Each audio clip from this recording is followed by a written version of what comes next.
Hello, everyone. My name is Reezy from Reezytm on Twitch. Today, I'll be starting something new. I'll be running a brand new D&D campaign. The entire campaign is a homebrew. It's something I created from scratch, from dungeon maps to world maps, my own artwork, and maybe a little free-to-use audio from bensound.com. I'm hoping to create something really special with some special people who you'll hear from in just a moment. To set the stage, we begin our journey on the world of Cria. Cria is made up of 6 countries: Throsh, Benilth, Sananir, Molox, Polaro, and Laith. Long ago, the world of Cria was made entirely of crystal. Large swaths of ridge-like glass structures made of pure magical energy protected while equally created a pure hostile environment. Curling like frozen smoke, tendrils of energy emerge from the center of the world uninhabited by any living thing. They came from a drop of starlight that fell upon the land, melting away the crystal forms and revealing the island in the center of the world. The god was said to be a child. They walked along their island, melting away the crystals to see the water beneath all around them. They walked upon the water, strode across the world, and they spoke to the magic that barred their way, acting as a vessel for its words. They spoke to the land they created, and then they awoke the gods of the land. From the south came the elven goddess, from the north came the god of dwarves, from the east was the orcs, and from the west came the dragonborns. Together the 5 gods blessed their lands and made the people from the magic within the world. The first god knew that the lands were broad and far, and they spoke to the waters, and they created long rivers that dissected into the lands beyond. Magic flowed through the water itself and nestled into the ground to create trees, grass, insects, fish, and soon animals formed from the collective magic pockets that still emerged from the earth in random torrents. Magic was not all good and did not obey so willingly for everyone. Soon monsters formed from more malicious pockets of magic. Instead of turning into hardened crystals, it gave form to dragons, giant bats with vicious teeth, trolls, and many more nefarious beings. 500 years pass, and the dwarven god grew tired, wanting his people to be ironed and hardened by the mountains. The dragonborn god said that their magic came from within, being able to wield many elements on their breath. The god of orcs was also withdrawn from magic. Whilst they could see the daily uses of utilizing it, they saw a way to conquer over the animals and monsters that grew from it. The goddess of elves could speak to magic as well as the first god, and wanted her people to practice the same. Soon came the age of creation, where all creatures quickly started to separate themselves and claim land for themselves. The 4 gods that created their people wanted to lay claim to the land that spoke to them first. The north, going to the dwarves, was named after their god Throsh, the east going to the dragonborn Benilth, and the west became Molox after the first god of the orcs, Molox, the south becoming Polaro after the first goddess of the elves. The first gods stayed to their island. They listened to the ground beneath them, spoke to the magic tendrils on the wind, and discovered the anarchy born across the newly birthed lands. They called the 4 gods to their land and expressed disappointment in them for not coming together in peace. They argued and screamed, wanted to be greedy and right. The first god banished them all to their lands, saying they would have no part in their lives, not wanting to dictate what life should be for others. As the last blessing upon the land, the first god then made humans, tieflings, and everyone in between, people who were not inherently in tune with magic and could not outright speak the language of the weave. They spread them everywhere to see what they made of each civilization, how they would create by not having a god to lead them. And 1,000 years pass. The gods have all gone from the earth itself, passing on lineage to lesser gods as you know them, blessing them with the divine old magic they were once born from. Their names are almost gone from history outside of the countries named after them. The era of chaos began. The new gods had new ideas for how they wanted the world to be. To do so, they gathered large armies and encroached on the 4 borders, pushing and parting like tides in the ocean. They halved the world's population from the constant war and fighting until people began to lose hope in the gods who led them.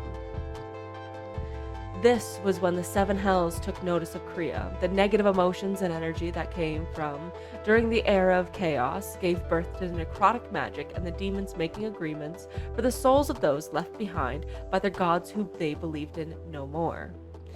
The borders of every country were formed in the era of peace that commenced after the era of chaos ended.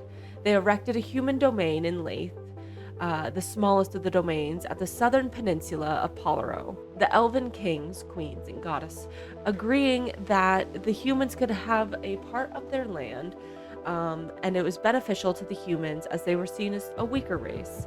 However, they were talented at farming and fishing and the simpler tasks that most did not use. A few hundred years after Leith is formed, Sananir became a swath of multiple races and a cultural melting pot in the east. As many had rejected the ways of their countries after the war, they still praised their existing deities but saw an opportunity to make something new. Basing their country off of the dedicated council that is found in Leith, that represent different districts in the country all over, Sananir essentially became the second democratic country in Cria.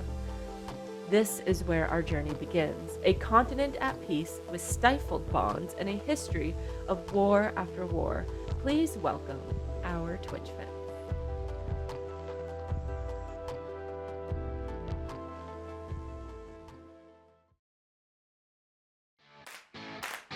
Greetings. My name is Kami, or Kamino.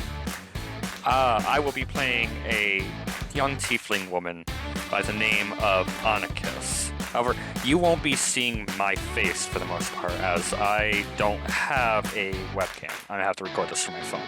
That said, Onychus was born about 40 years ago in a nondescript town to two human parents named Tomas and Sandra, who had horrible, dark beliefs of a filthy, unclean world and the desire to purge it. This impacted Onychus, and so she carried these beliefs with her entire life. Eventually, she decided to flee this small town and go to the capital, Rothmion. In Rothmion, she kept these beliefs in the back of her mind and learned to adapt to the way of life there, the trades, the lies, the deception, and eventually she found her way in the upper echelon of society. Now, she still carries those beliefs 40 years later, and so her whole desire and her whole goal is to take down not only Rothmion and not only Sananir, but everything else in its wake. Hello everyone, my name is JR. I'm a variety streamer from the south of the UK, and in this campaign I will be playing the human mage Matthias. The inspiration for Matthias comes from my Baldur's Gate 3 playthrough on stream, where I played a human bard called Jeff. Matthias is Jeff's brother, his younger brother. They both grew up in a small fishing village on the estuary of one of the rivers in Leith. Hardly the makings of a great hero, but Jeff managed it, becoming a renowned bard and sailing away for adventure. Matthias spent his life looking up to his older brother, wanting to follow in his footsteps. To that end, he joined a bardic college, but the talent that he exhibited did not run the family. Where Jeff was charming, Matthias stumbled over his words. Where Jeff was brave, Matthias was timid. Where Jeff was successful, Matthias could only look on, wishing he was half the man his brother was. The one thing that he did have to his name, that he outshone Jeff in, was his keen intellect, and he devoured books as a rust monster devours weapons and armor. If you would like to join us on this adventure, please do so, and if you'd like to join me on my adventures through various demos, old games, sometimes Magic the Gathering, you can find me on Twitch at jr_plays_games every Monday through Wednesday evening in the UK. Hope to see you there. Hello, I'm Myklmantis. I'm a variety streamer and tarot reader from the northeast of England. My pronouns are he, him. In this campaign, I'll be playing a neutral, evil, dwarven barbarian called Ham. Yep, Ham. That's what happens when you let your Twitch chat choose your character. My character weighs 269 pounds and stands, it's 5 foot tall. Ham is bald with glazed skin and red bloodshot eyes.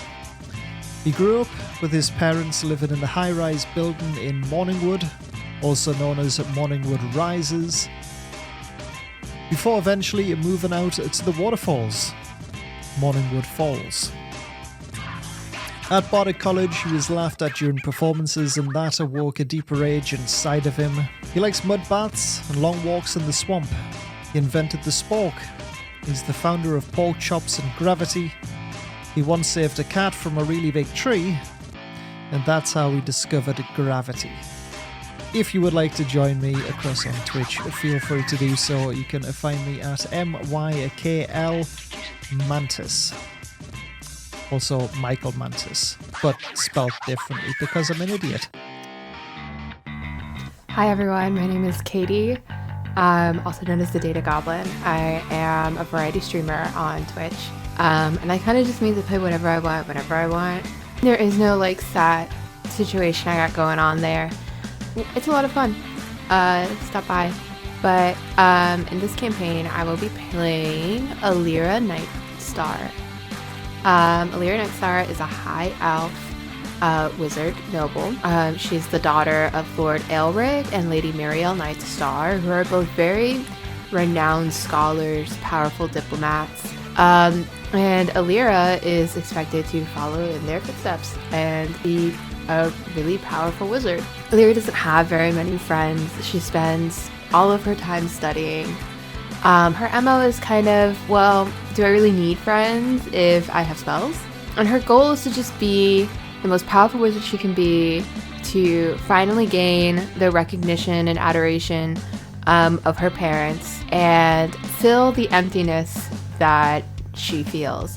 In burying herself in her studies, she makes a discovery and carries a little secret with her everywhere. I'm so excited to see how this goes for her, where she lands. Is she able to make friends with the people of the party, and see how things develop for her.